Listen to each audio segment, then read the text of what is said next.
அயோத்தி ராமர் கோவில் திறப்பு விழா நெருங்கிக் கொண்டிருக்கிறது. அதை ஒட்டி 11 நாள் சிறப்பு பூஜையை விரதத்தை தொடங்கியிருக்கிறார் பிரதமர் நரேந்திர மோடி. இந்தியாவின் முக்கிய கோவில்களுக்கு சென்று வருகிறார். குருவாயூர் சென்ற பிரதமர் நரேந்திர மோடி தமிழ்நாட்டுக்கும் வருகிறார். பிரதானமாக ராமேஸ்வரத்துக்கும் ஸ்ரீரங்கத்துக்கும் செல்கிறார். இங்கிருந்து தான் அவருடைய அயோத்தி பயணம் இருக்க போகிறது அப்படின்னு பார்க்கிறோம். இது ராமர் நிகழ்ச்சியா இல்லை மோடி நிகழ்ச்சியா மாத்திட்டாங்களா அப்படிங்கிற சந்தேகம் வருது அப்படின்னு வேதனைப்படக்கூடிய ராகுல் காந்தி இதனால தான் காங்கிரஸ் கட்சி இந்த நிகழ்வை புறக்கணிக்க வேண்டியதாக இருக்கிறது என்று சொல்லியிருக்கிறார். இது ஒரு ஆன்மீக விழா இல்லை, அரசியல் விழாவா மாத்திட்டாங்க என்று திராவிட முன்னேற்ற கழகம் குற்றஞ்சாட்டி இருப்பதை நேர்கள் அறிவிங்க. இதை மையப்படுத்திய நிறைய பேசு பொருட்கள் சர்ச்சைகள் எழுவதை நம்ம பார்க்கின்றோம். சங்கராச்சாரியார்கள் சிலர் இது முடிக்கப்படாத கோவில், இதை திறப்பதா இந்த முடிவையே மறுபரிசீலனை செய்ய வேண்டும் என்று கோரிக்கை வைக்க, சின்ன கோயில் சித்ரா இந்த விழா நடக்கக்கூடிய நாளன்று ராமநாமம் ஜபிக்க வேண்டும் என்று சொன்னது கேரளாவில், இன்னும் சொல்ல போனால் இணையத்தில் பெரிய சர்ச்சையை ஏற்படுத்தி அவருக்கு ஆதரவாக எதிராக எல்லாம் வாதங்கள் எழுந்து வருகின்றன. ராமர் கோவில் ஆன்மீகமா அரசியல், ஆன்மீகத்தை அரசியலாக்குகிறதா பாஜக? இந்த விவாதத்தில் நம்முடைய இணையக்கூடிய விருந்தினர்களை வரவேற்போம். திரு குமரகுரு அவர்கள் இணைகிறார் பாஜகவின் சார்பாக, மற்றும் திரு டிடிஎஸ் ரவிச்சந்திரன் அவர்கள் இணைகிறார், மற்றும் திரு திருச்சி வேலுசாமி மற்றும் ப்ரொஃபசர் அருணன் அவர்களை விவாதத்துக்கு அன்போடு வரவேற்கிறேன். காங்கிரஸ் கட்சியுடைய கேள்வியோடய ஆரம்பிக்கிறேன். திரு குமரகுரு, இது மோடி விழாவா மாத்திட்டு இருக்கீங்க அப்படித்தானே? மோடி விழாவாக மக்கள் அப்படியே பார்க்கறதுனால உங்களுக்கு அப்படி தெரியுது. அவர் எங்கேயுமே சொல்லலையே. அப்படி பார்க்கலாமா? ராமர் மோடி ஒண்ணா? இல்லை பார்க்கலாமே. அவர் இந்தியாவில் இருக்கிற மிகப்பெரிய ஒரு பாலிட்டிஷியன், ஒரு பிரதமர், உலக பிரசித்தி பெற்ற ஒரு பிரதமர். எது செஞ்சாலுமே உங்களுக்கு மக்கள் பார்க்க தானே செய்வாங்க. யார் முன்னிற்கணுங்க, ராமரா மோடியா? ராமர் ரோட்லேயே கூட்டு வந்து நிற்க வைக்க முடியும். இவர் தானே எல்லா இடத்துக்கும் போக முடியும். நம்ம தான் எங்க எல்லா இடத்துக்கும் போக முடியும். ராமர் எல்லா இடத்துக்கும் கூட்டு போக முடியாது. இல்லை, மோடி அவர்கள் தான் எல்லா கோயிலுக்கும் போறாரு. ராம்லல்லா கூட்டு வர போறீங்கன்னா மோடியை கூட்டு வருவாங்க. இல்லை, அது நீங்க என்னன்னா பாலிடிக்ஸ் நீங்க தான் பாலிடிக்ஸ் பண்றீங்க தவிர நாங்க பாலிடிக்ஸ் பண்ணல. ஆனா இதுல என்ன ஒரு வியப்புனா, காங்கிரஸ் சொல்லுது ஆன்மீகத்தை அரசியலாக்குதுன்னு. ஆன்மீகத்தை இன்னைக்கா நீங்க அரசியலாக்க நீங்க காங்கிரஸ்? நான் 1985 ஷாபானு கேஸில் ஆரம்பித்து இன்னி வரைக்குமே அப்பீஸ்மெண்ட் பாலிடிக்ஸ் அங்கே என்ன தப்பு பண்ணீங்க? ஷாபானு கேஸில் என்ன நடந்துச்சு? மெயின்டெனன்ஸ் கொடுக்கணும் அப்படின்னு கோர்ட்டு சொன்னதை மாற்றி ஒரு லேடிக்கு மெயின்டெனன்ஸ் கொடுக்கக்கூடாது, 3 மாதம் தான் கொடுக்கணும்னு சொன்னது ராஜீவ்காந்தி அவர்கள் கொண்டு வந்த சட்டம். இப்போ வரைக்கும் பாருங்கள், இதே ராமர் கோயிலுக்கு இந்த ராமர் பாலத்தில் சுப்ரீம் கோர்ட்டில் அஃபிடேவிட் ஃபைல் பண்ணும்போது there is no existence of Ramar இருந்ததுக்கு உண்டான எந்த அடையாளமும் எங்களுக்கு இல்லை அப்படின்னு சொன்னது யார்? காங்கிரஸ் கட்சி 2007. இதை பண்ணிட்டு அதுக்கு அடுத்தது இங்கே நம்ம தமிழ்நாட்டில் முன்னாள் முதல்வர் கருணாநிதி அவர்கள்லாம் சொன்னார், ராமர் எந்த கோவிலில் எந்த காலேஜில் படித்தார், ராமர் எப்படி பாலத்தை கட்டினாருன்னு. முதல்ல இருந்து யார் அவமானப்படுத்திட்டே வர்றது? ராமரை அவமானப்படுத்துறவங்க அரசியல் பண்ணல, ராமரை பெருமைப்படுத்துறது அரசியலா? நீங்க அப்பீஸ்மெண்ட் அப்படிங்கிறீங்க, அது மைனாரிட்டி அப்பீஸ்மெண்ட் நீங்க குற்றம் சாட்டுறீங்க. இது மெஜாரிட்டி அப்பீஸ்மெண்ட் இல்லையா? நாட்டுடைய பிரதமர் இன்னைக்கு கோயிலெல்லாம் போயிட்டு இருக்காரு இந்த விழாவை ஒட்டி. இன்னைக்கு அவருக்கு மற்ற ப்ரையாரிட்டிஸ் இருக்கணும்ல. இது ஒரு சுப்ரீம் கோர்ட் தீர்ப்பு வந்திருக்கு, கட்ட அனுமதி இருக்கு, ராம் ஜென்ம பூமி ட்ரஸ்ட் செஞ்சுட்டு இருக்கு. இதுல பிரதமருக்கு என்ன பிரதான வேலை? பிரதமர் ஏன் கோயிலுக்கு போகக்கூடாது? பிரதமர் கோயிலுக்கு போகக்கூடாதுங்க. இல்ல, பிரதமர் தாராளமா கோயிலுக்கு இல்லையே. மற்ற தலைவர்கள் மாதிரி எல்லாம் முக்கியமான நிகழ்வுலாம் விட்டுட்டு நம்ம அங்கே ஜிஎஸ்டி கவுன்சிலுக்கு போகாமல் இங்கே ஒரு ஃபங்க்ஷன் அட்டன் பண்ண நிதியமைச்சர்லாம் இருக்காங்களே, அது மாதிரி எங்கேயுமே கவுன்சிலில் அட்டன் பண்ணாமல் போலியே. அவர் ஓப்பனாகவே 11 நாள் நாங்கள் விரதம் இருக்கணும்னு ஓப்பனாக சொல்கிறேன். என்ன பிரச்சனை தெரியலைங்க? ஓப்பனாக நான் இந்து, நான் இப்படி தான் இருப்பேன்னு சொன்ன பிரச்சனை. எங்கே வேணாலும் போய் ஒரு குல்லா போட்டுக்கிட்டு கேக் சாப்பிட்டு வந்தீங்கன்னா நல்ல ஒரு secular. why should he wear it on his sleeves அப்படின்னு கேட்குறாரு ராகுல் காந்தி. நான் அவருடைய மத உணர்வு, அவருடைய ரிலிஜன்ங்கிறது அவருக்கும் கடவுளுக்கும் ஆனது, அதில் மாற்றுக்கிறதுல யாருக்கும் அந்த உரிமை இருக்கு. ஆனால் இப்போ இந்த ஒரு ராம கோவில் திறப்பு விழாவையே பிரதமர் மோடியை மையப்படுத்திய விழாவா மாத்திட்டீங்க அப்படிங்கிறது இல்லை. ஒரு கட்சியோட அஜெண்டான்னு ஒன்று இருக்குல்ல. எங்கள் கட்சியோட அஜெண்டா என்ன? முக்கியமான 2 அஜெண்டா. ஒன்று 370 நீக்கணும், இன்னொன்று ராம் ஜென்மபூமியில் ராமர் கோவில் கட்டணும். இதுதான் அஜெண்டா. இந்த அஜெண்டா 370 முடிச்சோம், 2வது வெற்றிகரமாக 500 வருஷம் பிரச்சனையை முடிச்சிருக்கோம். அதை நீங்க கொண்டாடுங்க. கோர்ட்ல தீர்ப்பு வந்திருக்கு. இதுல ஒரு ட்ரஸ்ட் அதை கட்டுது. இதுல நீங்க ஏன் உள்ள இன்வால்வ் ஆறீங்க? ஒரு அரசு, இந்திய அரசு ஏன் இன்வால்வ் ஆகணும்? ஏன்னா நாங்க அஃபிடேவிட் போட்டது இந்திய அரசு, உங்களை மாதிரி அஃபிடேவிட் போடல. ராமர் இருந்ததுக்கு எங்கேயுமே ஆதாரம் இல்லை. ஏதோ ராமாயணம்னு ஒரு இடத்துல எழுதுனதுனாலே ராமர் வாழ்ந்தாருன்னு சொல்ல முடியுமா? அப்படின்னு மதத்தை புண்படுத்தல. நாங்க அஃபிடேவிட் போட்டோம், ராமர் இருந்தது உண்மைதான், நம்ம ஆர்கியாலஜி சர்வே ஆஃப் இந்தியா சொன்னது உண்மைதான் போட்டோம். அந்த 5 நீதிபதிகள் கொடுத்த தீர்ப்பை இஸ்லாமியர்கள் வரவேற்றிருக்காங்க. அதுதான் காங்கிரஸ் பிடிக்கல. இப்போ ஏன் காங்கிரஸ் பிரச்சனைன்னா, நாங்கள் அப்படியே வச்சிருந்தோமே, நெருப்பு அப்படியே பற்ற வச்சுட்டு அப்படியே வச்சிருந்தோமே, நீங்க பாட்டு நேரம் வந்து முடிச்சு வச்சிருந்தீங்கன்னா அப்போ நாங்கள் என்ன அரசியல் பண்ணுறோம்? அவங்க கோவில் திறக்கிறதையா எதிர்க்கிறாங்க, நீங்க அரசியல் ஆக்குறதே. அதுதாங்க அர்த்தம். நீங்க என்ன சொல்லிருக்கணும், ராமர் கோயில் 500 வருஷத்துக்கு பொறுத்து இப்போ வருது, நாங்கள் வரவேற்கிறோம். நீங்க ஒன்றும் இல்லை, நீங்க கெஜ்ரிவால் மாதிரியாவது அன்னைக்கு நீங்க வந்தா நீங்க தான் இருப்பீங்க ஹீரோவா, நாங்கள் இருக்க மாட்டோம், அதனால நாங்கள் அடுத்த நாள் வரோம்னு சொல்லிட்டு தான் பரவாயில்லையே. ராமர் கோயில் ஒருத்தர் சொல்றாரு ராமர் கோயில் கட்டப்படவே பாதியில் நிற்குது, பாதியில இருந்து ஆரம்பிக்கிறேன். யார் சொன்னது உங்களுக்கு? எந்த இன்ஜினியர் சொன்னாரு பாதியில நிக்குதுன்னு? கர்ப்பகிரகம் சரியா பண்ணலையா? இல்லங்க, காங்கிரஸ் சொல்லலங்க, சங்கராச்சாரியார்கள் சொல்றாங்க. அதுதாங்க எங்க எல்லாரோட வியூவும் சொல்றேன். யார் அதை அசர்டைன் பண்ணது? எல்லாரும் ஒரு வியூ என்னன்னா, இப்ப சங்கராச்சாரியர் அவர் வியூ சொல்றது வந்து காங்கிரஸ் ஹிந்து விரோதின்னு முத்திர குத்திட்டீங்க. சங்கராச்சாரியார் அவர் ஒன்றும் சொல்லி, அவர் ஆகம விதின்னு ஒவ்வொருத்தருக்கும் ஒரு வியூ இருக்குங்க. சங்கராச்சாரிய அவர்களுக்கு எங்க வியூ தான் இருக்குன்னு சொல்ல முடியாது. இல்லை, அவரோட வியூ அவர் வச்சிருக்காரு, கரெக்ட். ஆகம விதிகள் மாறும், ஒவ்வொரு கோயிலுக்கு மாறும். சில கோயிலில் ஐடல் நேராக போய் டச் பண்ணிட்டு பார்ப்பாங்க கர்ப்ப கிரகத்தில், சில இடத்துல உள்ள போக முடியாது. அது மாதிரி ஒவ்வொரு இடத்துல இருக்கு. அவங்களுக்கு என்ன பிரச்சனை? காங்கிரஸுக்கு என்ன பிரச்சனைனா, நீங்க என்ன எல்லா பிரச்சனையும் தீர்த்துட்டு நாடு அமைதியாயிடுச்சு, ஒரு தீர்ப்பு வருது, இஸ்லாமியர்கள் வரவேற்கிறாங்க, எங்கேயாவது நடக்குமா பிரச்சனை? அவங்க இல்லைங்க சுமூகமாக தீர்த்துக்கிட்டோன்னு. இவங்க என்ன எதிர்பார்க்குறாங்க? சண்டை போட்டுக்கணும், தீர்ப்பு வந்தோடனே சண்டை போட்டால் இவங்க நல்லா இருக்க முடியும். அது நடக்கல. இந்த மோடின்ற பிரதமர் என்ன கரெக்டாக எல்லா வேலையும் கரெக்டாக எந்த பிரச்சனைலாம் முடிக்கிறாரு, அந்த கோவத்தில் என்ன பண்ணுறாங்கன்னா, நான் வரமாட்டோம், நீங்கள் கோயிலை ஒழுங்காக கட்டலை, அவரு கூப்பிடல, இவரை கூப்பிடல, இதெல்லாம் உங்களுக்கு தேவையா? நீங்கள் கோயில் கட்டிட்டோம், யாருக்காக கட்டணும்? மக்களுக்காக கட்டியிருக்கோம், அதை நாங்கள் கொண்டாட தானே செய்வோம். இப்போ திமுக ஒரு செயல் திட்டத்தை வச்சு, காங்கிரஸ் ஒரு செயல் திட்டத்தை வச்சு கொண்டாடினா அதுவும் எப்படி மதம் அரசியலா பார்ப்பீங்க? ஒரு கட்சி கொண்டாட தானே செய்யும். திருச்சி வேலுசாமி, இதுதான் உங்களுக்கு வருத்தம் அப்படிதானே? எங்களுக்கு அதெல்லாம் வருத்தமே கிடையாதுங்க. இப்படியே போகட்டும், அவ்வளோ ஒன்றும் தப்பு இல்லை. நான் என்ன சொல்றேன், நாங்கள் பேசுறது ஒன்றும் இல்லை. அவர் நீங்களும் சொன்னீங்க, அவரும் சொன்னார். ராகுல் காந்தி சொன்னதுக்கு தான் வருத்தப்பட்டாங்க. 4 சங்கராச்சாரியார் சொல்லியிருக்காங்க. என்ன, அதுவும் பூரி சங்கராச்சாரியார் வெளிப்படையா இப்படி ஆகம விதிமுறைகள் மீறி இதை செய்வது இந்த நாட்டுக்கே பெரிய கேட்டை விளைவிக்கும் சொல்லியிருக்கார். நான் அவருக்கு கடந்த கால வரலாறோடு இணைத்து சொன்னாதான் சரியா இருக்கும். இன்றைக்கு எம்ஜிஆருடைய பிறந்த நாள். அவர் தன்னுடைய சொந்த செலவில் சொந்த பணத்தில் கொல்லூர் மூகாம்பிகை கோயிலுக்கு ஒரு தங்க வாழ் பரிசளித்தார். நினைவு இருக்கா உங்களுக்கு? அந்த வாளை எடுத்துட்டு போய் அங்கே இருக்கக்கூடிய அந்த கோயிலுக்கு சம்பந்தப்பட்டவர்கிட்ட கொடுத்து அவர் தான் கற்பகிரகத்தில் வைக்க சொன்னாரே ஒழிய, நான் செலவு பண்றேன்னு சொல்லி உள்ள கற்பகிரகத்தில் போய் அவர் வைக்கல. ஆனால் எம்ஜிஆருக்கு நிலைத்த புகழ் என்பது அந்த கோயிலுக்கு தங்கவாள் கொடுத்தது அல்ல. இன்னைக்கு அவர் பிறந்த நாளுக்கு அது நினைவுபடுத்துவது என்னுடைய கடமை நினைக்கிறேன். காது கேட்காத, வாய் பேச முடியாத இந்த ஏழை பிள்ளைகளுக்கு படிப்பதற்காக தன்னுடைய சொத்தில் பெரும்பகுதியை ஒதுக்கி அதற்காக ஒரு ட்ரஸ்ட் வச்சு போனார்ல, அதுதான் காலத்தை கடந்து நிற்க போகுது. அதைத்தான் பாரதி 100 ஆண்டுகளுக்கு முன்னாடி சொன்னான். அன்ன சத்திரம் 1000 வைத்தல், ஆலயம் 10,000 நாட்டல், இன்ன பிற யாவும் அங்கு ஒரு ஏழைக்கு எழுத்தறிவித்தல். அதுக்கு எம்ஜிஆரே உதாரணமா தான் காட்டினேன். நம்ம ராஜராஜன் உதாரணம் காட்டலாம்ல. ராஜராஜன் கட்டின பெரிய கோயில் இன்னைக்கு அவர் பேர் சொல்லி நிக்குது இல்ல, மோதி சொல்லி நிக்காதா இந்த கோவில்? அதைத்தாங்க நான் சொல்ல வர்றேன். உலகமே வியந்து பார்க்கிற ஒரு கோயில் தஞ்சையில் இருக்க பிரகதீஸ்வரர் கோயில். அதை கட்டியவன் ராஜராஜ சோழன். அதை யாருக்கு மாற்று இருக்க முடியாது.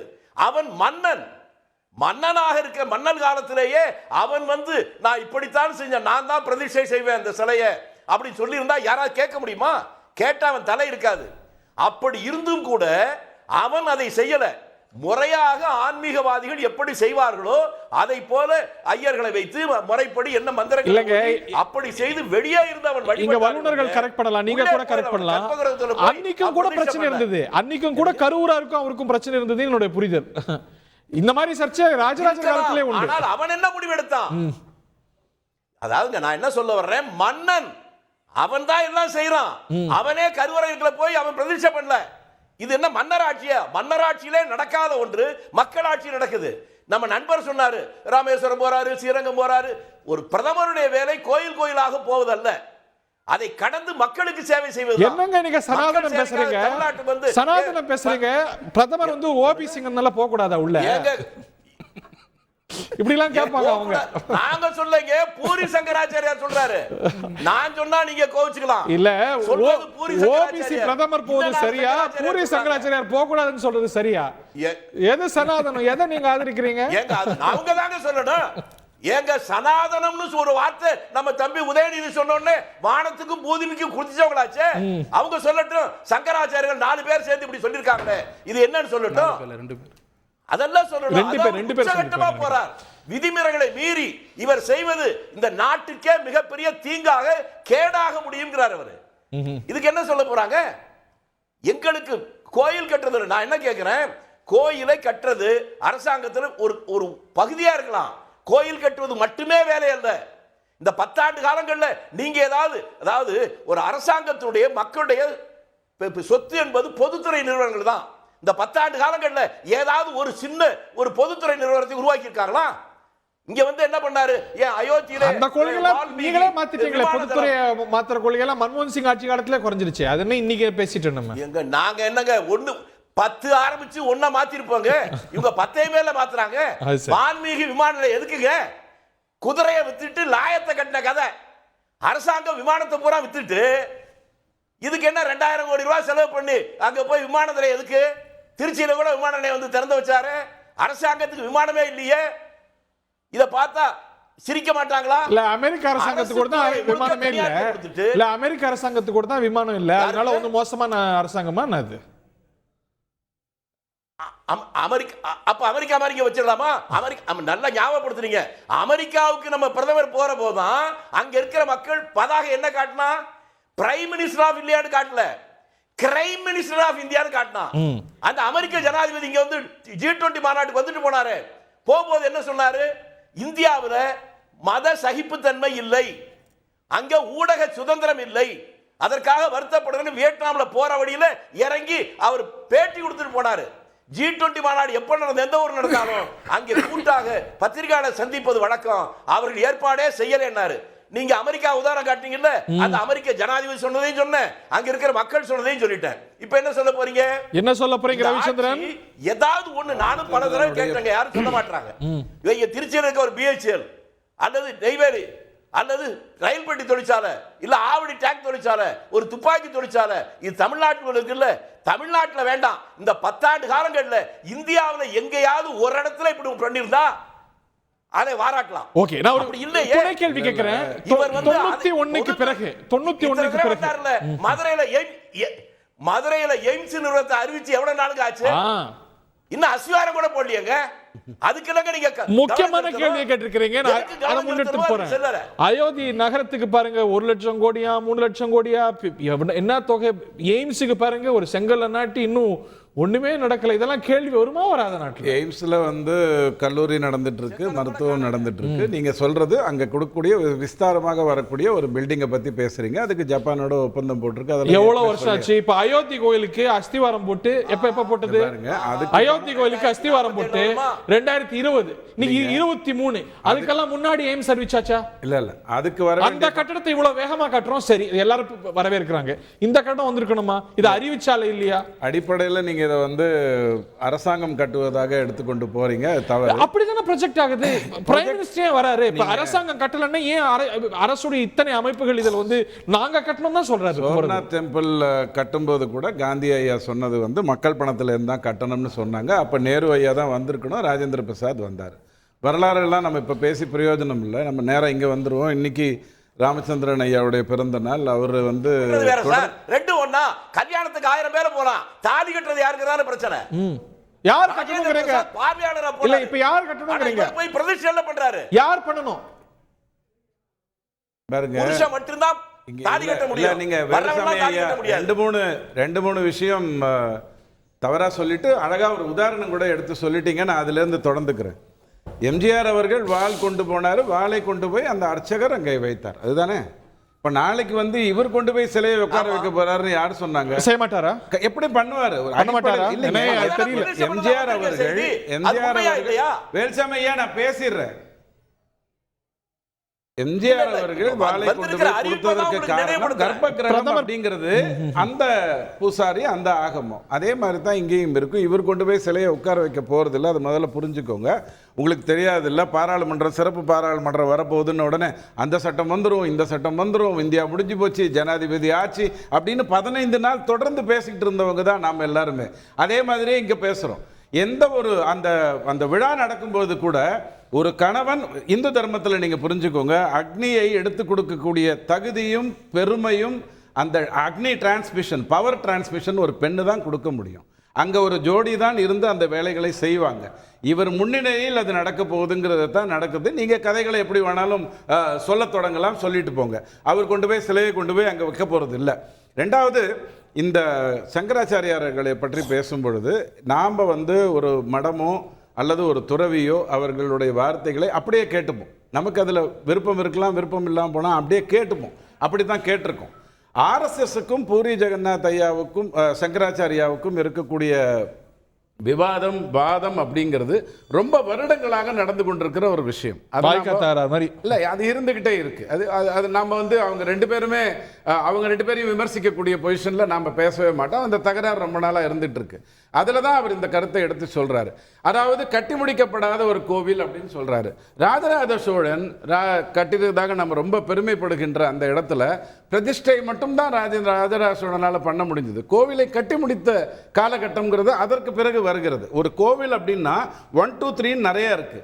நீங்க அந்த 1 2 3ல 2 மட்டும் கையில வச்சுட்டு ஐயோ கோவில் மொத்தமா முடிக்காமே முடிச்சிட்டாங்க அப்படின்னு பேசக்கூடாது. சரி, இப்போ எலெக்ஷன் வரலன்னா இன்னும் கொஞ்சம் தாமதமா பண்ணிருப்போம்ல. ஐபிஎல் எக்ஸாமுங்க, ஐபிஎல் எலெக்ஷன் கிரிக்கெட் மேட்ச் இருக்குல்ல, எலெக்ஷன் போது நீங்க நடத்தக்கூடாதுன்னு சொன்ன உடனே அவன் நான் ஏப்ரல் மேல தான் நடத்துவேன் வெளிநாட்டில் போய் நடத்தினான். ஒரு கிரிக்கெட் மேட்சுக்கே அவன் தன்னுடைய காலத்தை நிர்ணயித்து கொண்டு செய்யும் பொழுது 500 24 ஜனவரியில செய்யணுங்கிறதுல ஏதாவது ரீசன் அந்த மாதிரி ஒண்ணுமே கிடையாதுங்க. எலெக்ஷனை தவிர வேற என்ன? இல்ல அப்படி கிடையாது. ஏப்ரல் மேல என்ன ஆயிடும், ஒரு கோடு வந்துரும். ராமநவமி 2026ல கட்டலாம். தமிழ் சென்னையில மெட்ரோ வந்ததுன்னு சொன்னா யாரால வந்ததுன்னு நீங்க சொல்லுவீங்க? தமிழ் சென்னையில மெட்ரோ ஓடுது இல்லையா?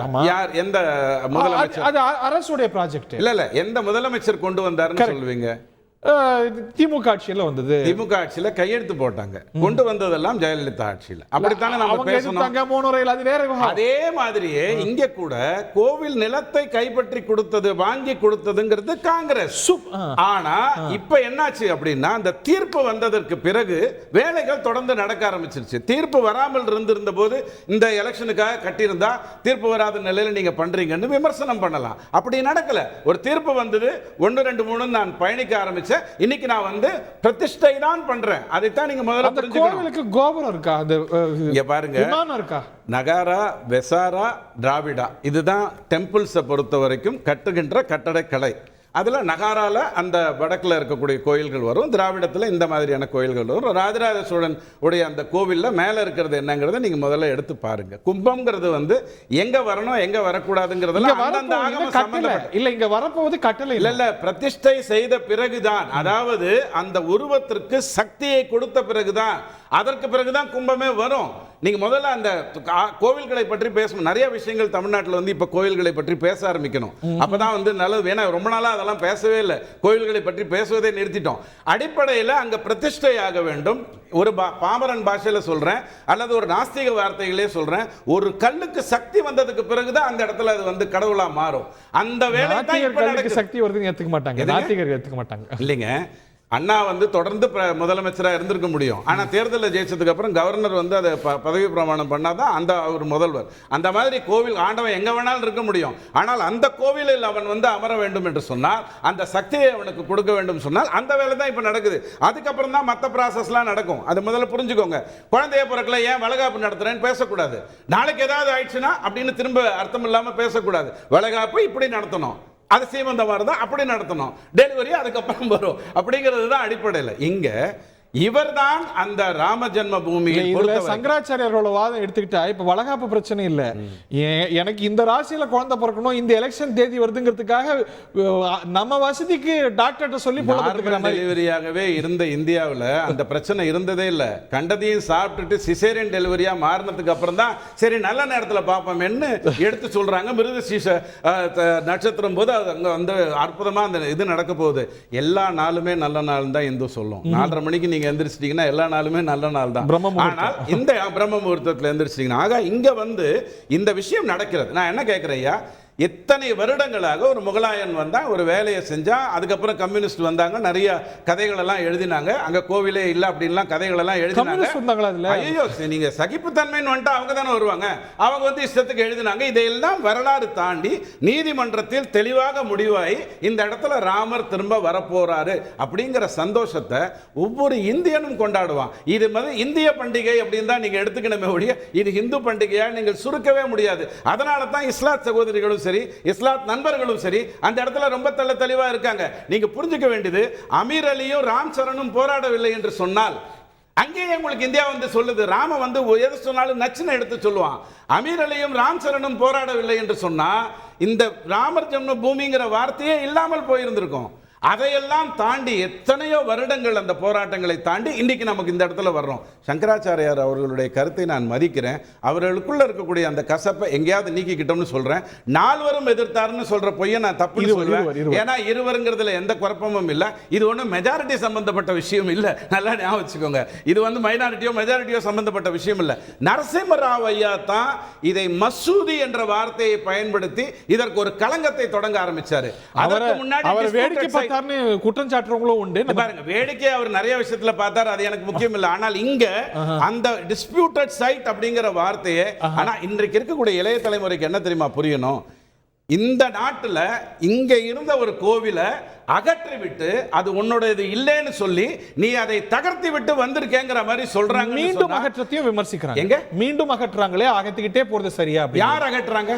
இல்ல, ஒரு கேள்வி கரெக்டா முடிச்சிருங்க. ஏன்னா எனக்கு வந்து கரை சேவையில் அகற்றப்பட்டதுன்னு விமர்சனம் பாருங்க. கரை சேவை பற்றி பேசுவதாக இருந்தால் அதற்கு முன்னாடி நடந்த பிரச்சனைகள்ல இருந்து நீங்க எடுத்து வரலாறு நீண்டது பாருங்க.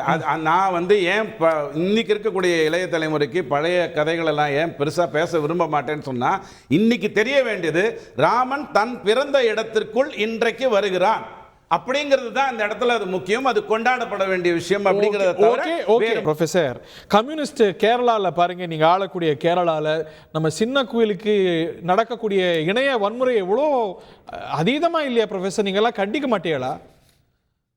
என்ன சொல்லிட்டாங்க, ராமநாமம் ஜெயிவீங்கன்னாங்க, அது ஒரு குத்தமா?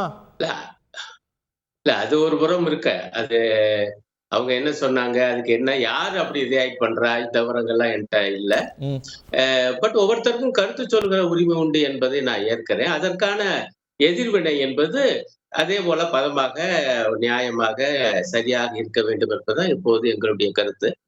அது ஒரு புறம் இருக்க. அடிப்படையான விஷயம் வந்து என்னன்னா, இந்த விவாதம், இந்த ராமர் கோயில் திறப்பு என்பது அரசியலாக்கப்படுகிறதா, இது ஆன்மீக விழாவா அரசியல் விழாவா என்பதுதான் விவாதத்தினுடைய கருப்பொருள், பேசுபொருள்.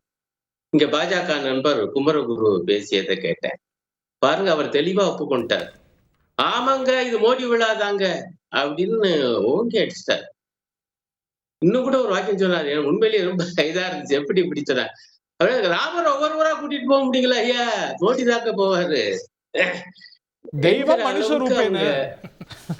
அதத்தான் சொல்ல வர்றேன். ஆனா எந்த மனுஷரு, இந்த நாட்டுடைய பிரதமர் வேலையை பார்க்காம உண்மையிலேயே பிரதமர் அலுவலகத்துக்கு போறாரா இல்லையானே தெரியல.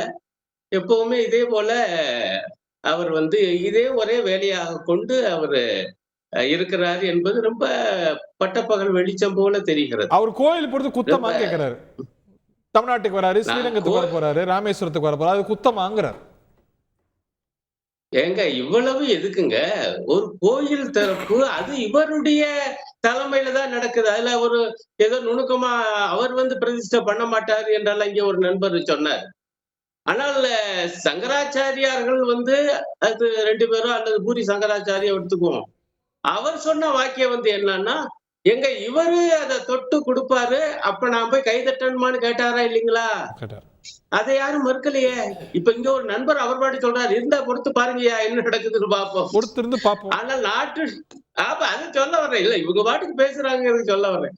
நாட்டின் பிரதமர் வந்து ஏன் 10 நாள் 11 நாள் விரதம்ங்கிறாரு? ஏன் ஒவ்வொரு கோயிலா போறாரு? காரணம் தான் அங்க எல்லாம் என்பது அறிவிக்கப்பட்டு அதுக்கான தயாரிப்பு தானுங்க. எப்படிங்க இல்லைன்னு சொல்றாங்க? அந்த வகையில குமரகுரு பரவாயில்ல, அவர் நேர்மையா ஒப்புக்கொண்டார். ராமையா எங்கால் தாயா. இதுல ஒரு சங்கராச்சாரியார் ஒரு முக்கியமான வாக்கியத்தை சொன்னார். பூரி சங்கராச்சாரியார் அதை சொன்னாரு. இந்த நாட்டுடைய பிரதம மந்திரியே மதகுரு போல நடந்து கொண்டால் பிறகு எங்களுக்கெல்லாம் என்னையா வேலை? இன்னும் கூட இன்னொருத்தர் சொன்னாரு, நம்முடைய மரபே என்பது அரசன் வேறு, மத குருமார்கள் வேறு. ஆனா இங்க ஒரு பிரதம மந்திரி திட்டமிட்டு மத குருவாக ஆக்கப்படுகிறார். இது எந்த வகையிலும் நல்லதல்ல, நியாயம் அல்ல என்று ஒருவேளை அவங்க சொல்ற ராஜகுருவா போறாரோ? அதை நோக்கிதான் போறாங்க. அதுல ஒண்ணும் இல்ல சந்தேகம் ப்ரொஃபசர், வேண்டாம். முன்னுதாரணத்தை பத்தி சொல்றீங்க, இந்த மரபு மீறல் அப்படிங்கிறீங்க. இந்த நாட்டுடைய முதல் குடியரசுத் தலைவர் உங்களுக்கு தெரியாதல்ல, விவாதத்தை கிளப்பியாச்சு. ராஜேந்திர பிரசாத் போனாரா இல்லையா சோம்நாத் கும்பாபிஷேகத்துக்கு? எங்க இப்படி அங்க போனாரு? என்னங்க கதி உங்களுக்கு தெரியாதா? இப்படியா? நான் தான் பிரதானம், பிரதமர் தாங்க அங்க வந்து எல்லாம். அந்த திறப்பு விழா அது வந்து உண்மையிலேயே கோவில் அடிப்படையில் சொன்னா முடிச்சு. ஐயா கொஞ்சம் பாருங்க, அவங்க எல்லாம் இல்ல இல்ல. அப்ப கும்பாபிஷேகம் அப்படின்னா அங்க வந்து யாரு முன்னிலைப்படுத்தப்படுவாங்க? பொதுவாக குருமார்கள் தானே. அங்க சோமநாதர் ஆலயத்துக்கு அன்றைய ஜனாதிபதி போனார் என்பது உண்மை. பிரதமர் நேரு வேண்டாம் என சொல்லிய பிறகும் ரொம்ப கரெக்டா சொன்னா. அவர் ஒரு பார்வையாளராக இருந்துட்டு வந்தார். இங்க பார்வையாளராங்க எங்க இவர் வந்து மத குரு ஆயிட்டாருங்க. நம்ம நாட்டுடைய பிரதமர் மத குரு ஆயிட்டாரு. அது வந்து ஏற்கனவே ஆயிடுச்சு. ஒரு மடாதிபதி, ஒரு மத குரு உத்தரப்பிரதேசத்துடைய முதலமைச்சர் ஆக்கப்பட்டார். அதுவே மதச்சார்பற்ற குடியரசு என்பதற்கு அதனுடைய உணர்வுக்கு விரோதமானது. இப்ப பிரதமரே மத குருவாயிட்டாரு, ஆகிக்கொண்டு இருக்கிறாரு. இது இந்த நாடு எங்க கொண்டு போய் நிப்பாட்டு என்பதுதானே கவலையா இருக்குது. அது ஒரு கோயிலுக்கு ஒருத்தர் போறது அவர் தனிப்பட்ட உரிமை, நான் அதை மறுக்கல. ஆனா இப்ப இங்க நடக்காதுல்ல அதுவா? ஐயா நான் 11 நாள் விரதம், நான் தான் அங்க கிட்டத்தட்ட தலைமை பூசாரி மாதிரி. அதுக்கான ஏற்பாடு இந்த கோவில்ல முக்கியமான விழாவா இருக்கும் போது முக்கியமானவர் வந்து விரதம் இருக்கணும். அந்த மாதிரி விரதம் இருக்கிறாருங்க. அப்படி என்றால் அவர் தான் அங்க பிரதானப்படுத்த. அதனாலதான் குமரகுரு சொன்ன ராமையா மோடி தாயா அங்க எங்களுக்கு பிரதானம். அப்படி என்றால் இது ராமர் கோயிலா மோடி கோயிலா? என்ன ஆக போகிறது? ப்ரொஃபசர் என்ன சொல்ல வரீங்க? ராமர் கோயில வரவேற்கிறீங்க, மோடி முன்னிலை படக்கூடாது. இல்ல இல்ல, நீங்க ராமர் கோயில் தரப்புங்கிறீங்க.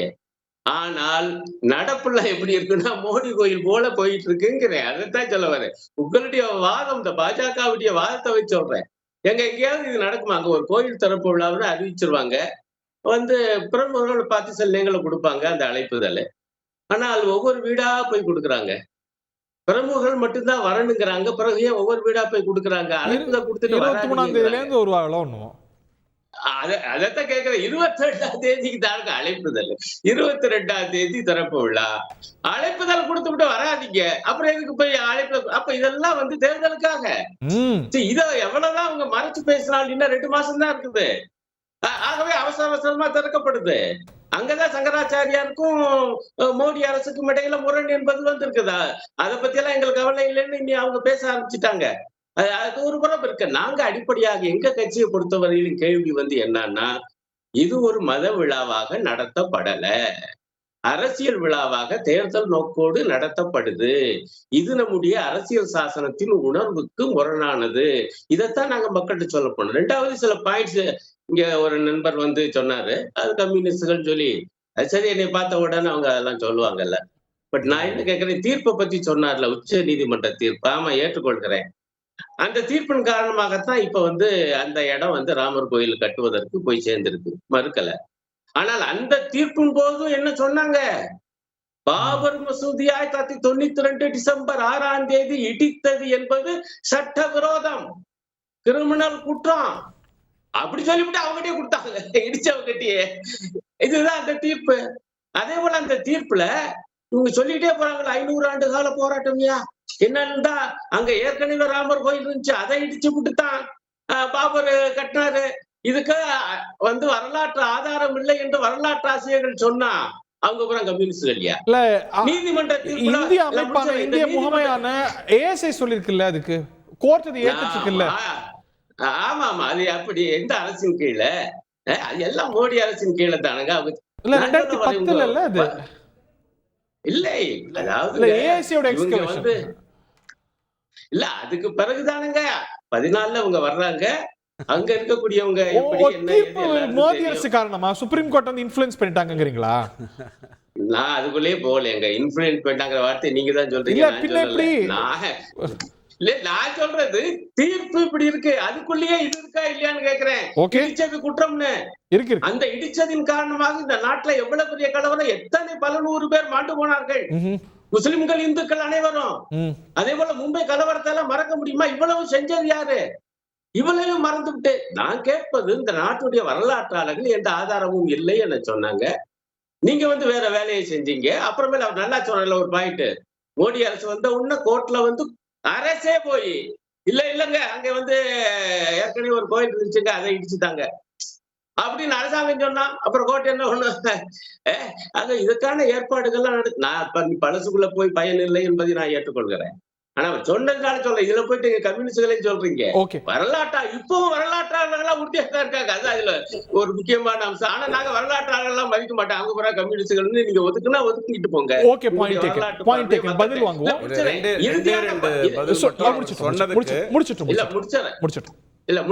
நான் இறுதியாக சொல்லுவது, இந்த நாட்டுடைய பிரதம மந்திரி நாட்டு மக்களை பற்றி கவலைப்படாம, அந்த காலத்துல பிரதமர் நேரு பொதுத்துறை நிறுவனங்களை ஒவ்வொன்னா திறந்தாரு. இந்த நாட்டுடைய நவீன திருக்கோயில்கள் என்று அவற்றை அழைத்தார், அவற்றை திறந்தார்.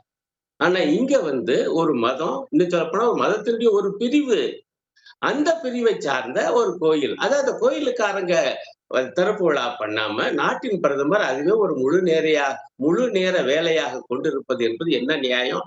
என்ன நியாயம்? Please respond. இல்ல இப்ப முதல்ல அண்ணன் திருச்சி வேலுசாமி அவர்களுக்கும் அருண் ஐயா அவர்களுக்கும் ரொம்ப நன்றி. ஏன்னா நீங்க பேச பேச உங்களோட மொத்த நிறமே வெளியில தெரியுது பாருங்க.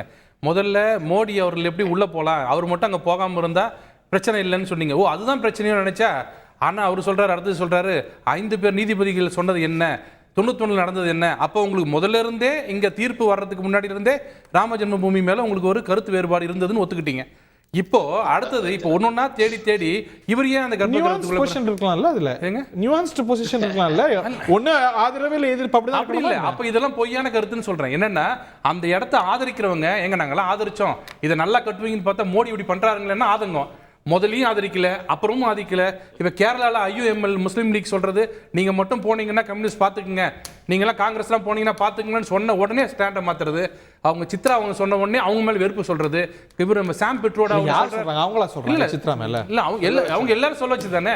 சாம் பிட்ரோட என்ன சொல்றாரு, ஓவர்சீஸ் காங்கிரஸ் கைடு என்ன சொல்றாரு, நாட்டுல எவ்வளவோ இருக்குது வாழ்க்கையில பிரச்சனை, ராமர் கோயில் ஒரு பிரச்சனையா? இவங்க எப்படி அப்ப என்னன்னா இவங்களுக்கு ஒரு பிரச்சனை இல்லை, சங்கராச்சாரியர் வேணும்னா அவங்க எடுத்துப்பாங்க, உள்ள கர்ப்பகிரகத்துக்கு போகிறது இவர் எப்படி போகலான்னு சொல்லலாம், இல்லைன்னா அந்த காலத்து தீர்ப்பே தவறுன்னு சொல்லலாம், ஆர்கியாலஜி டிபார்ட்மெண்ட் சொல்றது தப்புன்னலாம், அவங்களோட சயின்டிஸ்ட் சொல்றது கரெக்ட். இவங்க மொத்தத்தில் பார்த்தீங்கன்னா அவங்க ஆன்டி ஹிந்து. இவங்க எல்லாருமே இந்த ராமர் கோயில் வர்றது அவங்களுக்கு மொத்தமாக பிடிக்கல. அது என்ன காரணம் ரூம் போட்டு யோசிக்காங்க, யார் என்னென்ன காரணம் சொல்லலாம், என்னென்ன காரணம் சொல்லலாம்னு. நாங்கள் தான் அஜெண்டாலே சொல்கிறோம், பெரிய கண்டுபிடிப்பு மாதிரி சொல்கிறீங்களே. அஜெண்டாலே எங்கள் அஜெண்டாலே ராம ஜென்மபூமி எங்களுக்கு கட்டியே தீர்வோம்னு சொல்கிறோம். அதில் மோடி அவர்கள் போகாமல் யார் போகிறது? சரி, இன்னொரு கேள்வி கேட்குறேன். அவர் அருணையாவும் அவரும் சொல்லட்டும், 2 பேரும் கூட்டணி கட்சி தானே. கிளாம்பாக்கத்தை பேருந்து நிலையம் திறந்தீங்களே, அதுக்கு கருணாநிதி அவர்களுக்கு என்ன சம்பந்தம்? அங்கே ஒரு சிலையை வச்சிங்களே, அது பாலிடிக்ஸ் சொல்லலாமா? பாலிடிக்ஸ் சொல்லலாமா? அங்க எதுக்கு அவருக்கு இப்ப திறக்கிறது யாரு? கொண்டு வந்து அதிமுக நூற்றாண்டு விழா, கொண்டு வந்து அதிமுக இது பாருங்க, கொண்டு வந்து அதிமுக, திறக்கிறது திமுக. திமுக முன்னாள் முதல்வரோட சிலை அங்க வச்சுட்டு எங்க பார்த்தாலும் கலைஞர் நூற்றாண்டு விழா போட்டு, அது கரெக்டா? அப்பெல்லாம் என்ன சொல்லணும் நீங்க, எங்க தப்புங்க, இது மக்களுக்காக கொடுக்கறது, நீங்க வேணா பேர் வச்சுட்டு போங்க, உள்ள சிலை வைக்கிறீங்க, நியாயமா கேட்கணுமா? அது கேட்க மாட்டாங்க. இப்ப ஜல்லிக்கட்டு மைதானத்துக்கு அவர் பேர் எங்க வைக்கிறீங்க, அதை கேட்க மாட்டாங்க. கூட்டணியில் இருந்தால் கட்சி தான் ஆட்சி, ஆட்சி தான் கட்சி.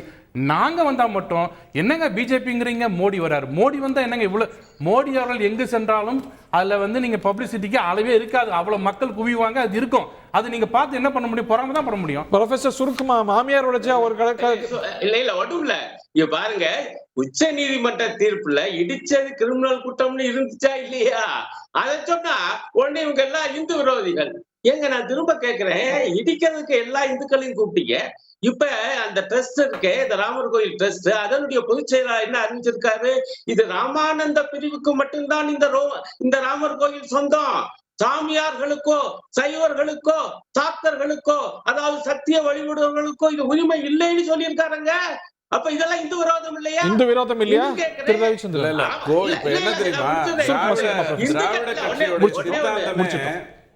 திராவிட கட்சியோட சித்தாந்தமே கோவிலுக்குள்ள எல்லாரையும் போகலாம், நாங்க தான் அதுக்கும் சேர்த்து சொல்லிடுங்க. ப்ரொஃபசர் முடிச்சிருங்க, சுருக்கமா. இல்ல இப்ப இந்துக்களுக்குன்னு சொல்றீங்கல்ல, இந்த ஆட்சியில இந்துக்களுக்கு என்னங்க பண்ணிருக்கீங்க? 80% பேர் இந்துக்கள் தான்.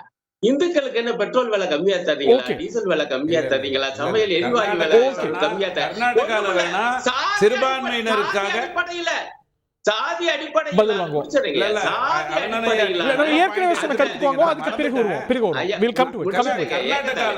சிறுபான்மையினர்னா லோன் கொடுப்பேன், சிறுபான்மையினருக்காக டைடல் பார்க் கொடுப்பேன், இதெல்லாம் வாக்கு அரசியல்.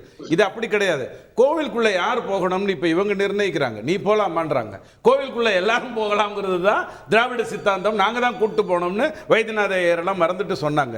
முகமது ஐயா கேரளால என்ன சொல்லியிருக்காரு, அவருடைய புத்தகத்துல அந்த ஆர்கியாலஜிக்கல் இது பண்ணும் பொழுது அவர் கண்டுபிடித்தது என்னங்கிற அந்த புத்தகத்தில் அவர் என்ன சொல்லியிருக்காரு. அவருக்கு என்ன எதிர்ப்பு, சித்ரா அம்மாக்கு நீங்க எதிர்ப்பு தெரிவிக்கிறீங்க, சில டிவியில் வந்து இனிமேல் அவங்கள கூப்பிட மாட்டீங்க, அதெல்லாம் வேற விஷயம். ஆனா கேரளாவில் அவர் சொல்லும்போது அதற்கான எதிர்ப்பு, அந்த புத்தகத்துக்கான எதிர்ப்புன்னு நீங்க எதை பதிவு வச்சிருக்கீங்க, அதை முதல்ல எனக்கு சொல்லுங்க. ரெண்டாவது, ராம ஜென்ம பூமியை வைத்துக்கொண்டு பிஜேபி அரசியல் செய்கிறதுன்னு சொன்னா, பிஜேபி உருவானதே அதுல தான். பிஜேபி உருவானது ராம ஜென்ம பூமியில நடந்த அட்டுழியத்தால தான். இல்லங்க, நீங்க அதை வச்சு அரசியல் செய்வீங்க அப்படின்னா அதுக்கு காங்கிரஸும் கம்யூனிஸ்டும் துணை போகணும். நான் அப்படி சொல்லலையே, அரசியல் கட்சி தொடங்கியதே அதனாலதாங்கிற பிரசவமே அங்கதான். நீங்க பிரணவத்துக்கு வர்றீங்க, அது வேற விஷயம். அங்க அடிப்படையா அதுதான். அடுத்தது நீங்க என்ன புரியணும், மோடி விழணும் மோடி மிழணும்னு காத்துட்டு இருக்கிறவங்க வேணா இதை மோடி விழான்னு சொல்லலாம். அவர் விழவே மாட்டார், அவர் விழா நாயகன் தான். அவர் போறது ஒரு அதாவது கட்டுறது யாரு, அது ரொம்ப முக்கியம். ஏங்க பொங்கலுக்கு கொடுக்குறீங்க, டோக்கனை யாருங்க கொண்டு போய் கொடுக்குறாங்க? ரேஷன் கடை அதிகாரியை கொண்டு போய் வீடு வீடா டோக்கன் கொடுக்குறாங்க, உங்களால் தானே போறாங்க கரைவேட்டியோட. அந்த மாதிரி இங்க நடக்கல. ராம் ஜென்ம பூமியை பொறுத்த வரைக்கும் அழைப்பதற்களை கொடுத்ததெல்லாம் அந்த அமைப்பை சார்ந்தவர்கள் கொடுப்பதற்கு அந்தந்த இடத்துல போஸ்ட்மேனா யாரை வேண்டுமானாலும் பயன்படுத்தி கொண்டிருக்கிறார்கள் தான் உண்மை. நீங்க வந்து அழைப்பதற்கு கொடுக்குறாங்கன்னு பேசுறதா இருந்ததுன்னா, ஒரு இடத்தை இடித்து கட்டியதாக தீர்ப்பு வந்ததுன்னு சொல்றாரு. தீர்ப்பினுடைய இல்ல, நல்லா புரிஞ்சுக்கோங்க, தீர்ப்புங்கிறது எப்போதுமே 400 பக்கம் 300 பக்கம். அங்க வந்து தகவல்களை கொடுப்பாங்க, இப்படி இப்படி நடந்தது, அப்படி எப்படி நடந்ததுன்ற தகவல்களை கொடுப்பாங்க. ஆனால் அது இடிக்கப்பட்டதால் தான் கட்டப்பட்டது, கட்டப்பட்டதால் தான் இடிக்கப்பட்டது அப்படிங்கிற அடிப்படையில் நாம சொல்றது போல இந்த தீர்ப்புல கோவில் மசூதியை இடித்ததை கடுமையாக கண்டித்திருந்ததா இல்ல இந்த ஜட்ஜ் பாருங்க. அவர் மட்டும் இல்லையே, வாஜ்பாய் ஐயா கண்டிக்கலையா, அத்வானி ஐயா கண்டிக்கலையா, யார் கண்டிக்கல? அன்னைக்கு நடந்ததுங்கிறது வந்து ஒரு அசம்பாவிதம்ங்கிறத வாஜ்பாய் ஐயா தெளிவா பார்லிமெண்ட்ல எடுத்து சொன்னாரு. எனக்கு இதுல எந்த விருப்பமும் இல்ல. அத்வானி இல்ல, முன்னின்றது அத்வானி இல்ல. பாருங்க, நான் ஒரு இடத்துல நிக்கிறேன், பக்கத்துல நீங்க இல்ல, யாரோ ஒருத்தர் பாம்பு போட்டாங்க, அதுக்காக உங்க மேல சொல்லிடுறதா? நான் இருக்கிற இடத்துல நான் காங்கிரஸ் அரசு தானே தொடர்ந்து நீதிமன்றங்கள்ல, காங்கிரஸ் அரசு தானே நீதிமன்றங்கள்ல இந்த தீர்ப்புகள் எல்லாம், காங்கிரஸ் அரசு ஆளும் போது தானே நீதிமன்ற தீர்ப்புகள் வந்தது.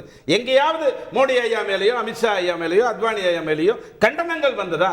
விமர்சனங்கள் யார்கிட்ட இருந்து வேணாலும் வரலாம். நீங்க ஒண்ணு புரிஞ்சுக்கோங்க, இன்னைக்கு இருக்கக்கூடிய இளைய தலைமுறைக்காக சொல்றேன், அத்வானி ஐயாவுடைய ரத யாத்திரைங்கிறது இந்த ராம் ஜென்ம பூமிக்கு எவ்வளவு முக்கியங்கிறது எல்லாருக்கும் தெரியும். 15 வருடம் ஒரு அமைப்பில் வேலை செய்துவிட்டு 15 வருடம் RSS பிரதமராக இருந்துவிட்டு இப்ப 15 வருடமாக இருக்கக்கூடிய ஒரு மோடி, நேத்துக்கு திடீர்னு அவர் வந்து பிரதமரா மாறிடல. அந்த ரத யாத்திரையின் போது மோடி ஐயாவுடைய பங்கு என்னங்கிறத அத்வானி ஐயா சொல்லியிருக்காரு. இவரை விட தகுதியான ஆளை ராமர் தேர்ந்தெடுக்கவில்லை அப்படிங்கிற அடிப்படையில் தான் என்ன இந்த அத்வானி தான் வயசானதால கலந்துக்க முடியல. பாருங்க, நீங்க உங்களுடைய விஷயத்துல வேணா RS பாரதி ஐயா ஒரு கருத்து சொல்லலாம், பாலு ஐயா ஒரு கருத்து சொல்லலாம், ஒவ்வொருத்தருக்கும் ஒரு ஆள் நீங்க வச்சிருக்கலாம். இங்க அந்த கதையெல்லாம் கிடையாது. அத்வானி ஐயா மனசுல இருந்து வந்த ஒரு வார்த்தை, ராமர் தேர்ந்தெடுத்தது மோடியை. அவ்வளவு. உங்களுக்கு என்ன பிரச்சனை? அவரை விட ட்ரையல் நடந்து அது அக்யூட் இல்ல ஆச்சு. சுப்ரீம் கோர்ட் சொன்னது, அதுக்கப்புறம் ட்ரையல் நடந்து இன்னொரு சின்ன தவறு மட்டும் திருத்திடுறேன். யோகி ஐயா எம்பியா இருந்தாரு, அதுக்கப்புறம் தான் சிஎம். புரிந்ததா? ஒரு தேர்தலில் உள்ள பூந்து திடீர்னு வரல, இவருடைய மகன்கிறதுனால உள்ள வந்து அப்படியே விளையாட்டு துறையில அப்படியெல்லாம் வந்துடல. அவர் தெள்ள தெளிவாக தேர்தலை சந்தித்து விட்டு காலங்கள் கடந்து தான் அவருக்கு வந்தார். இன்னைக்கு உத்தரப்பிரதேசோட கன்விக்ஷன் ரேட் 71% இருக்குங்கிற அளவுக்கு கொண்டு வந்து நிலையை நிறுத்திருக்காரு. அதுதான் நம்ம பார்க்கணும். நிறைய புல்டோசரும் போடுதுங்கிறாங்க. புல்டோசர் இதுக்கு போச்சே, போயஸ் கார்டனுக்கு போச்சே, யார் நினைச்சா? புல்டோசரை 96ல ஜெயலலிதா அம்மா வீட்டுக்கு புல்டோசர் போச்சு. எதுக்காக போச்சு? அது அதே காரணத்துக்காக தான் எல்லா இடத்துக்கும் திருச்சி வேலுசாமி மோடியை விட யார் பொருத்தமான, அவரை ஏன் எதிர்க்கிறீங்கிறாங்க. இப்ப நம்ம 2 பேரும் சொன்னாங்க இந்துனாங்க. எனக்கு கூட மகிழ்ச்சியா தான் இருந்தது. இன்றைக்கு காலையில் எனக்கு ஒரு தொலைபேசி செய்தி இருந்தது, அதை சொல்லிடுறது முக்கியம். மணிப்பூர்ல இருந்து பேசினாங்க. இந்தியாவுடைய எல்லையோரத்திற்கு மோரே என்கின்ற ஊர்ல பல்லாயிரக்கணக்கான தமிழர்கள் அங்க இருக்கிறாங்க. இந்த பிரச்சனையில அவர்கள் எல்லாம் இடம்பெயர்ந்து போய் சில 100 பேர் மட்டும்தான் அங்க இருக்கிறாங்க. நேற்றைய தினம் அங்க துப்பாக்கி சூடு நடந்து 5 இந்துக்கள் தான் கொல்லப்பட்டிருக்காங்க. அதை பற்றி இந்த நாட்டுடைய பிரதமர் ஒரு வார்த்தை வருத்தப்பட்டாரா? தப்புன்னு சொன்னாரா? ஒரு திருத்தம் அதை பத்தி இல்லையே. அழகா சொன்னார் நம்ம பேராசிரியர். நேருவிடம் இருக்கிற போது பிரதமராக இருக்கிற ஒருத்தர் கேட்டான், நீங்கள் ஆலயத்துக்கு போவது உண்டான்னு கேட்டான். ஆம் போவேன்னாரு. எந்த ஆலயத்துக்கு போனீன்னு கேட்டான் ஒரு பத்திரிக்காரன். அவர் சொன்னார், நான் வணங்குகின்ற ஆலயம் என்பது, அதாவது கனரக ஆலைகள் தான் நான் வணங்குகின்ற ஆலயம் அப்படின்னார். அதையே தமிழ்நாட்டின் முதலமைச்சர் அந்த காமராஜர்கிட்ட அவருடைய நெருங்கிய நண்பர் சீர்காழி எத்ராஜ், எங்க ஊர்ல ஒரு பெரிய விழா நடக்குது கோயில்ல, நீங்க வரணும் என்று கேட்கிற போது நாகரிகமாக அது மறுத்தார். அதிகமாக அழுத்தம் கொடுத்த உடனே அவர் சொன்னார், எத்ராஜ் நீங்க கோயில்ல போய் என்ன வேண்டிக்குவீங்கன்னு கேட்டார். நாடு நல்லா இருக்கணும், மக்கள் நல்லா இருக்கணும் அப்படின்னு வேண்டிக்குவேன்னு. அதுக்கு கோயில்ல போய் ஆண்டவன்ட்ட வேண்டதுக்கு பதிலா நீங்களே 10 ஏழைகளுக்கு உதவி பண்ணுங்க, ஆண்டவன் உங்களை தேடி வருவார்னார். அதே போல இந்த நாட்டுடைய ஆட்சி, நீங்களும் நானும் ஏதோ கோயிலுக்கு போலாம், குளத்துக்கு போலாம், என்ன வேணாலும் பண்ணலாம். ஆட்சி அதிகாரத்தில் பிரதமராக, முதல்வராக, அமைச்சராக இருக்கிறவங்களுக்கு கோயில் போற வேலை இல்லை. அதை தாண்டி பல வேலைகள் இருக்கு. அவர் என்ன சொன்னாரு, இதுல வந்து யாரை பாராட்டினா இஸ்லாமியர்கள் தான் பாராட்டணும். பல ஆண்டுகளுக்கு முன்னாடி சென்னை உயர்நீதிமன்றத்தில் ஒரு வழக்கு வந்தது. வீராணத்திலிருந்து சென்னைக்கு தண்ணீர் கொண்டு வரதுக்கு பெரிய பெரிய கொடா போட்டிருந்தாங்க. அதுல குடும்பம் நடத்திக்கிட்டு இருந்த ஒருத்தன் சென்னை உயர்நீதிமன்றத்தில் ஒரு வழக்கு போட்டான். இந்திய அரசியல் சட்டப்படி 12 ஆண்டு காலங்கள் ஒரு இடத்துல ஒருத்தர் வீடு வச்சு குடும்பம் நடத்திட்டா அது அனுபவ பாத்தியம் உனக்கு வந்துடும். நான் வீராண குழாயில குடியிருந்தேன், ஆகவே எனக்கு அது பட்டா போட்டு கொடுக்கணும்னு கேட்டான். என்ன செய்யறதுன்னு தெரியாம சட்ட ரீதியா அது கரெக்ட்னாலும் அவனை சமாதானம் பண்ணி தான் மாத்துறாங்க. 12 ஆண்டுகள் இருந்தாவே அனுபவ பாத்தியம் வரும்னா, நீங்களே சொல்றீங்க அங்க 500 ஆண்டுகள் மசூதி இருந்துச்சுன்னு. அதை இடிச்சா இந்திய சட்டப்படி குற்றமா இல்லையா? அப்படி இருந்தாலும் அது இந்திய நாட்டுடைய அமைதிக்காக அதை பிரச்சனை ஆக்காமல் இருந்த இஸ்லாமியர்கள் எவ்வளவு பாராட்டுக்குரியவர்கள். ஒரே ஒரு திருத்தம் மட்டும் வேலுசாமியா, ஒரு சின்ன திருத்தம். நான் இருக்கிற வீடுல நீங்க வீராணம் குழாயை கொண்டு வந்து கொடுத்துட்டு வச்சுட்டு அதுக்கப்புறம் நான் அதை சொந்தம் கொண்டாடுனா நீங்க எதிர்த்தீங்கன்னு வச்சுக்கோங்க, நீதிமன்றம் சொல்லியிருக்கோம், அவன் இருந்த வீட்டில் நீ வீராணம் குழாயை வச்ச அந்த இடம் அவந்து தான் சொல்லும். நான் கட்டிய கோவில், ராமர் பிறந்த கோவில்ல வந்து நீ மசூதியை வைத்த அந்த மசூதியை அகற்றுவோம் என்று நீதிமன்றம் சொல்லியிருக்கு. இதுல எங்கேயுமே தப்பு இல்லையே. அடிப்படையில் நம்ம புரிஞ்சுக்க வேண்டியது, மணிப்பூர்ல வந்து தகவல் தவறா சொன்னாரு. வேலுசாமிக்கு தெரியும் 14,000 பேருக்கு மேல இருந்தாங்க, இப்ப 300 பேர் தான் இருக்காங்க. யாரால் விரட்டப்பட்டாங்க அந்த மணிப்பூர்ல இருக்கக்கூடிய தமிழர்கள்? மைத்தி இனத்தில் சார்ந்தவர்களால் விரட்டப்பட்டாரா? உமாபாரதியிலிருந்து எல்லாருமே குற்றம் சொன்னாங்களா இல்லையா அவங்க செஞ்ச தப்புன்னு சொல்லி? உமாபாரதி அம்மா இப்ப சொல்லிருக்காங்க, மோடி ஐயாவை விட சிறந்த ஆள் அங்க போறதுக்கே இல்லைன்னு சொல்லியிருக்காங்க. உமாபாரதி ஐயா கொஞ்சம் மாத்தி மாத்தி பேசுவாங்க, கொஞ்சம் திராவிட கலப்பு உண்டு, அதனால நீங்க கரெக்டா கேளுங்க. நேத்துக்கு என்ன சொன்னாங்கன்னு பாக்காதீங்க, இன்னைக்கு என்ன சொல்லிருக்காங்க. உமாபாரதி குற்றம் சாட்டுறாரு. குற்றம் சாட்டுறதுனால தான் நான் இன்னைக்கு உமாபாரதி அம்மா பாராட்டுறாங்கன்னு சொல்றேன். அதாவது உங்களுக்கு மட்டும்தான் தெரியும் நினைக்காங்க. நம்ம குமரகுரு சொன்னார் பாருங்க, கருணாநிதி பேரைய வச்சாருன்னு. அவங்க வீட்டுல இருந்து உங்க அப்பா அவர் படத்தையே எடுத்துடணும். அவங்க அப்பா எத்தனை இடத்துல அவங்க தலைவர் படத்தை பேர் வச்சிருக்கிறாரு, எத்தனை சிலையை திறந்து வச்சிருக்கிறாரு. மற்றவர்களுக்கு நியாயம், உங்களுக்கு ஒரு நியாயமா? சிலையா இருக்கிறது. அதே போல பேசுவது எதை வேணாலும் பேசக்கூடாது. உங்களுக்கு தான் அத்வானியை தெரியும் நினைக்காதீங்க. 77ல முதல் கூட்டத்துக்கு வரும்போது அவர் மேடையில் நான் பேசியிருக்கேன். வாஜ்பாய் கூட நான் ஒரே கூட்டத்தில் பேசியிருக்கேன். உங்களுக்கு முன்னாலே எனக்கு அவங்களை தெரியும், கோவிந்தாச்சாரி தெரியும். அது வேற விஷயம் சார். நீங்க ஏன் தெரியாதெல்லாம் உங்களுக்கு மட்டும்தான் தெரியும் பேசிட்டீங்க. அந்த கலவரத்துல பல்லாயிரக்கணக்கான பேர் அடிபடலையா? சொத்துக்கள் சூறையாடப்படலையா அந்த ரத யாத்திரையில? அதை நீதிமன்றம் கண்டிக்கலையா? அது கண்டிக்கலைன்னு சொன்னா இது மிகப்பெரிய தப்பு. கண்ணதாசன் ஒன்று சொல்லுவார், அதான் இன்னைக்கு நடக்குது. ரத யாத்திரைக்கு பிறகு தான ரெண்டு நிறைய ஆச்சு. இப்ப 400 சாவு வீட்டுக்கு போனா பிணம் நினைக்கிறது அது ஒரு மனநோய் அப்படின்னு சொல்லுவார். எங்க போனாலும் தன்னுடைய முகத்தை மட்டும் காட்டணும், தனக்கு தான் பிரதானம் வரணும் அப்படி நினைப்பது ஒரு மனநோய்னு கண்ணதாசன் சொல்லுவாரு.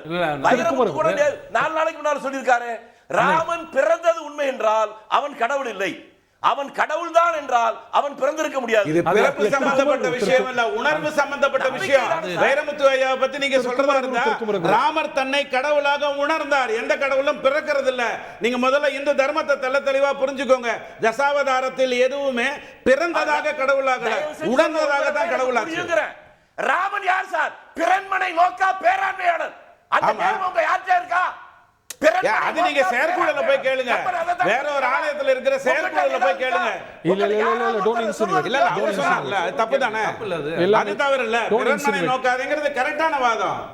அதனால தானே எதிர்க்கிறீங்க அப்படிங்கிறது தானே எங்க குழப்பம். ராமனை பத்தி போன்னு அதான் சொல்றான். அந்த ராமன் பெயரை சொல்லுகிற நீங்கள் அப்படி வாழ்ந்துட்டு அப்புறம் சொல்லுங்க.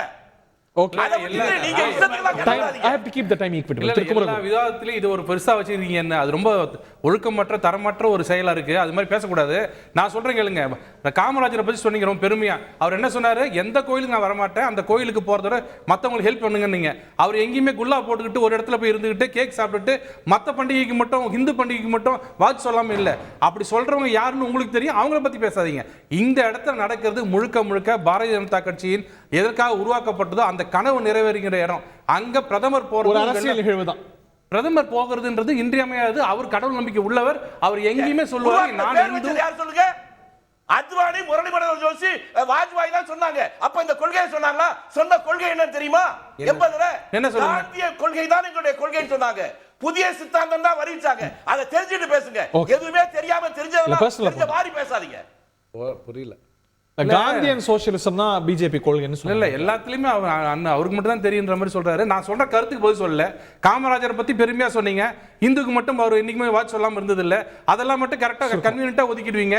ஆனா நாங்க என்ன சொல்ல வரோம், ஒரு பிரதமர் போக கூடாதுன்னு சொன்னீங்கன்னா அவர் எங்கேயுமே பிரதமர் குல்லா போட்டுக்கிட்டு இருக்க மாட்டார். நான் இந்து, நான் இப்படித்தான் இருப்பேன்னு ஓப்பனா சொல்லுவார்.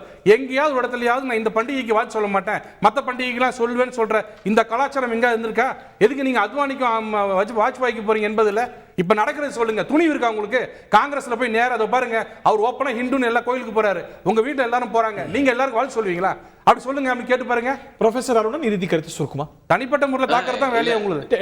20 வினாடிகள் மிக வேண்டாம், டைம் இல்லைன்ட்டு முடிச்சிடறேன். அதாவது வந்து இந்துக்களை பத்தி அவங்க பேசுறாங்க. நான் அதான் அதை ஆரம்பிச்சேன். இந்துக்களுக்காக இந்த ஆட்சி என்ன பண்ணிருக்கு, ஏழை இந்துக்களுக்காக. இன்னும் கூட சொல்லுவேன், இந்து மதத்துக்காக கூட என்ன பண்ணிருக்குது. இங்க கூட ஒரு நண்பர் சொன்னாரு, ஏழைகளுக்கு தான் வந்தது. ஐயா அவர் பேசட்டும். ஐயா நீங்களே பேசுங்க. ஐயா நீங்களே பேசுங்க. ரொம்ப அடுத்தால பேச இல்ல நீங்க பேசும்போது உங்க கருத்து வரும்போது சொல்லுங்க. ஏன் இவ்வளவு பதட்டப்படுறீங்க? சொல்லுங்க ப்ரொஃபசர், டைம் இல்ல முடிச்சிருங்க. இல்ல நான் தடுத்துட்டேன். அதான் முடிச்சிடறேன். ஒண்ணும் இல்ல அவங்க அதாவது ஏழைகள் அப்படின்னா இவங்க யாரு சொல்றாங்கன்னு இப்ப தெரியும். 8 லட்சம் ரூபாய் 8 லட்சம் வருமானம் உள்ளது அவங்களுக்கு எல்லாம் ஏழைகள். அந்த லட்சணத்துல இருந்து இவங்களை புரிந்து கொள்ளலாம். ஏழை இந்துக்களுக்கு ஏதும் செய்யாத ஆட்சி, இந்து மதத்துக்கே ஏதும் செய்யாத ஆட்சி. என்ன ஒண்ணும் இல்ல, அனைத்து சாதியினரும் அட்டகராவதை பாஜக ஏற்குமா? எந்த ஒரு சாதிக்காரரும் ஒரு மடாதிபதியாக சங்கராச்சாரியார் ஆக வேண்டும் என சொன்னால் ஏற்பார்களா?